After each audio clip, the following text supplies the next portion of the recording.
Tutulin mo. Good morning, sir. May 31, 11 o'clock in the morning. Nandito pa ako sa Mountain View. Ito po yung cable na kinakabit ni William at saka ni Ricky.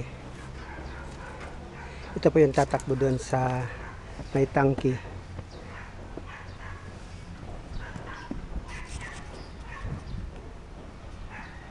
Ito po yung cable. Paakyat dito sa hagdan.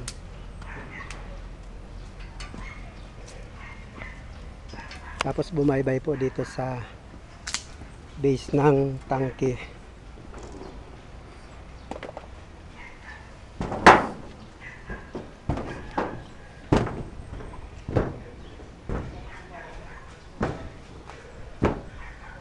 Punta po doon sa dulo sa unit ng video.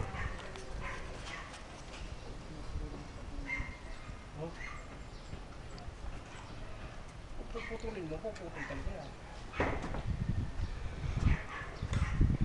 Ayan po. Namaybay siya dito sa ilalim ng concrete beam ng Mountain View. Papunta doon sa office. Dito rin po si Sir Randy. Sinusupervise po yung gawa ni Ricky at saka ni William.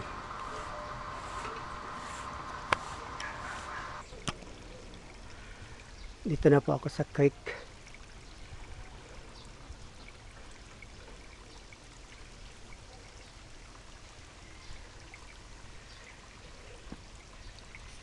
Ayan po. Ibalik na namin yung concrete piece na nakaharang dito sa tubig. Pag tumigil po ang ulan, iko-concrete na lang namin ito.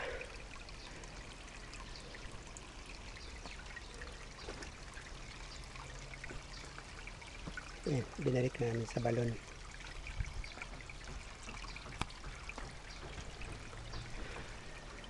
Malinis na rin po yung side ng figure eh. Unreliable nga lang yung aircraft nila kasi isang hilera lang ng bato. Natulayan siyang simento.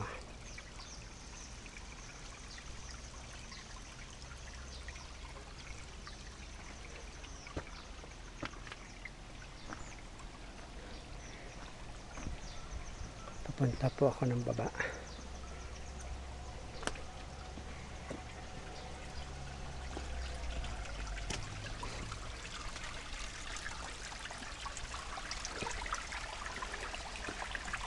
Stable naman yung mga flooring na inilagay kong bato para hindi sila magkakay na magkakay at masira ang pundasyon ng aircraft.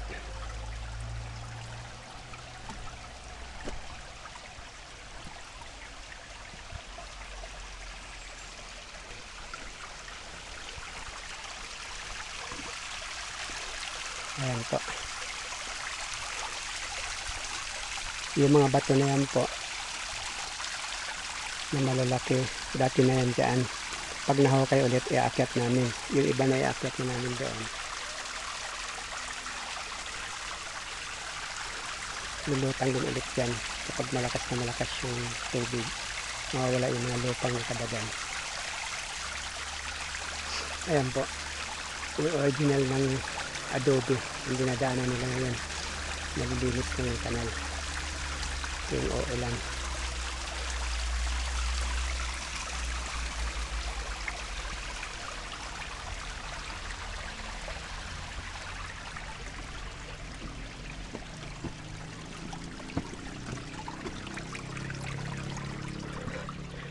Paakyat na ulit ako.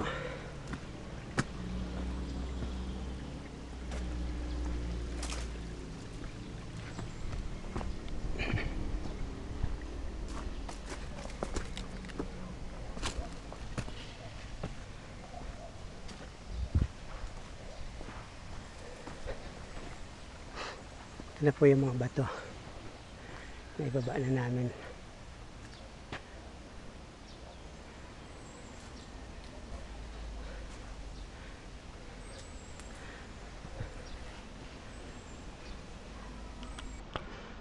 Bakit na po ako ng Pine House 1. Nalinis ko na yung mga basura dito. Nag-extend na po ako dito ng aking nursery kasi hindi naaawan doon. Itong mga laman na to kailangan ng direct sunlight.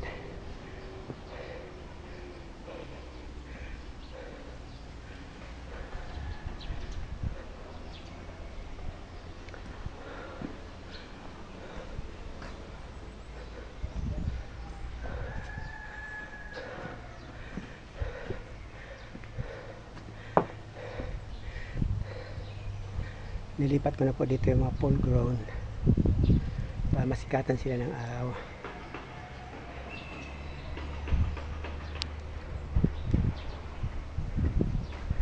Ito mga bagong tanim ko lang siya. Aster na to, kaninang umaga lang.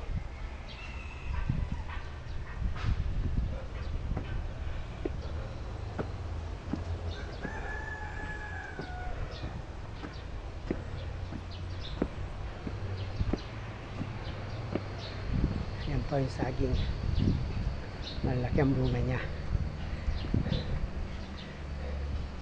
Ito na lang po yung bato. Pero marami pa yan sa ilalim na dadaganan lang ditong mga lupa at saka mga graba.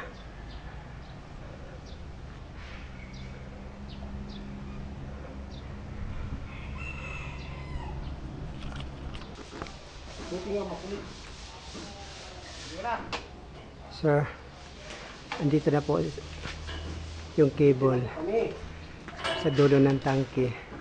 Dito sa base, dito kakabit yung unit ng video.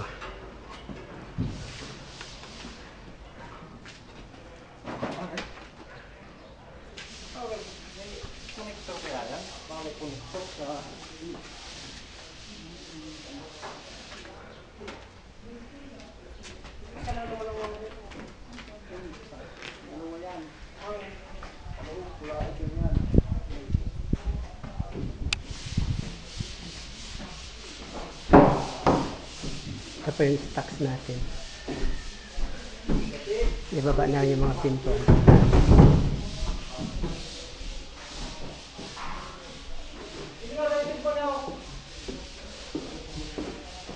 Ang pula sa negative, ang pula sa positive.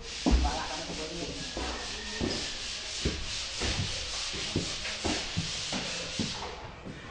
Ito po yung retaining wall. Simula ng lasono ni Joseph. Nasa kalahatian na siya.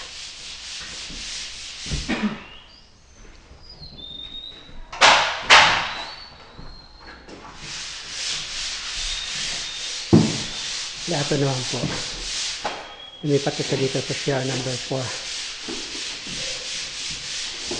Tapos na siya sa wooden. Dito sa shower room.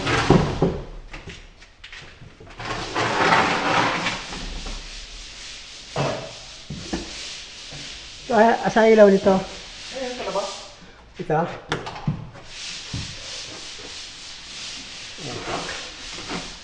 2, 3, 4, 5. Tapos yung 5 layer ng walling.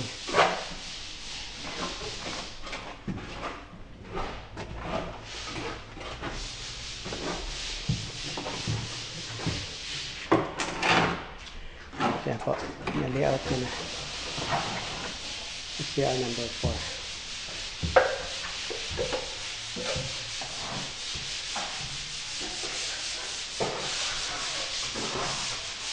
Dito po sa homestay.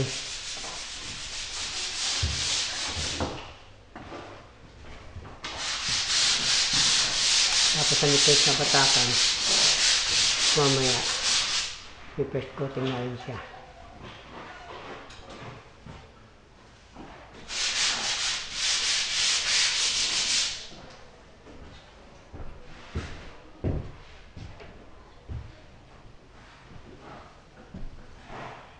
Tep, tuloy na hanggang dito, ano? Itong semento na to. Pati yung taas ng CR, pwede mo nang ikuan yan. Lasonin ano. Mas maganda pag matagal malason. Cured na cured. Kasi kailangan pa sumingaw yan eh. Para mawala yung umido.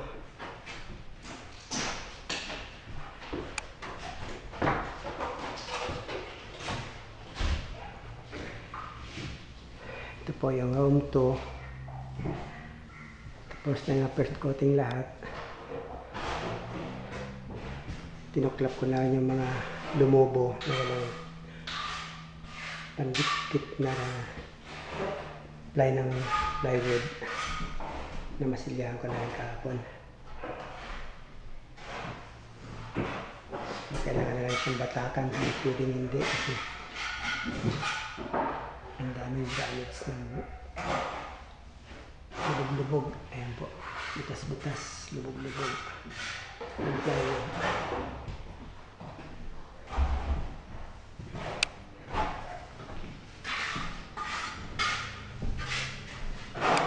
Ito po sa umuan. Ayan. Ready na po siya i-finish yung ceiling. Tapos na rin siyang mabatakan yung walling.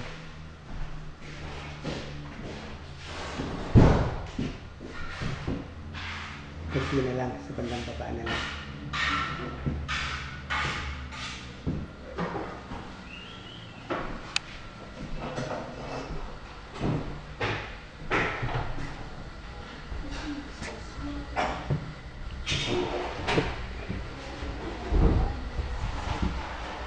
Ito po yung pintuan ng connecting door sa unit 2 papuntang unit 3. Nakabit na rin ni Reiki.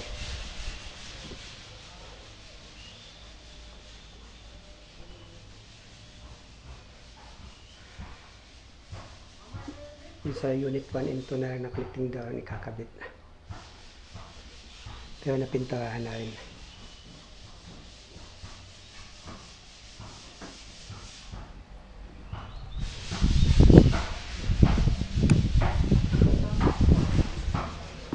Ayan po, yung pinto pa sa connecting door ng unit 1 and 2.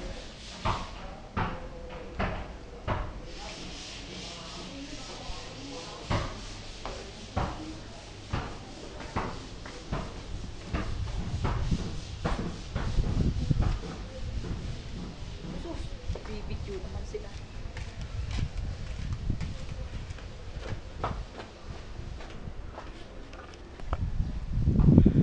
Maganda pa yung pasikat ng araw ngayon.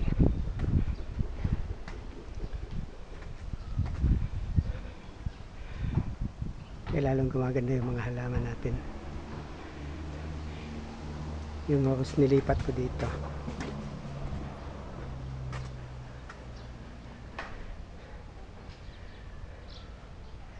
Para may direct sunlight sila. Yung mga ground cover na rin po yung kuha natin. Mga halaman dito yung Locaria para gumanda sila, mamulaklak din.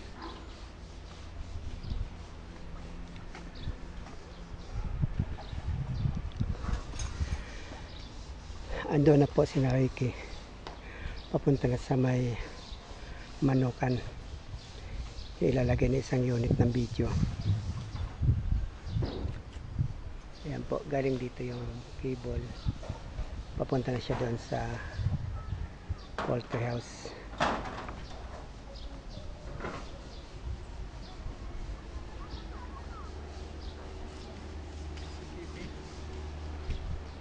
Kulang pa. Sakto na. Sakto na, pwede na. Ito po, maalalay din si Al. Malapit lang siya dito sa may pinto. Men, ikaw na daw muna ang magkuha nito ha.